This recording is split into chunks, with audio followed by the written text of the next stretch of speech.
అదేదైతే గ్యారేజ్కి తీసుకెళ్ళిన వెహికల్ రిపేర్కి, వాళ్ళ దగ్గర ప్లాట్ఫామ్ లేదు. అండ్ వాళ్ళు మ్యాక్సిమం సుమోలు పెద్ద పెద్ద వెహికల్ చేస్తారు, మారుతి రెగ్యులర్ చేయరు వాళ్ళు.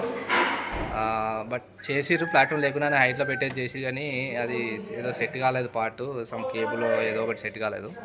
సో ఫస్ట్ ఏమో రివర్స్ గేర్ వాళ్ళలేదు, తర్వాత మళ్ళీ సెట్ చేస్తే మళ్ళీ తర్వాత ఇప్పుడు ఫస్ట్ గేర్ పట్టుకోవట్లేదు. అందుకని చెప్పేసి ఏం చేసినట్టే వీళ్ళ తెలిసిన వాళ్ళు అంట వీళ్ళకి. సో వీళ్ళ దగ్గర ప్లాట్ఫామ్ ఉందని చెప్పేసి ఇక్కడికి అయితే పంపించారు.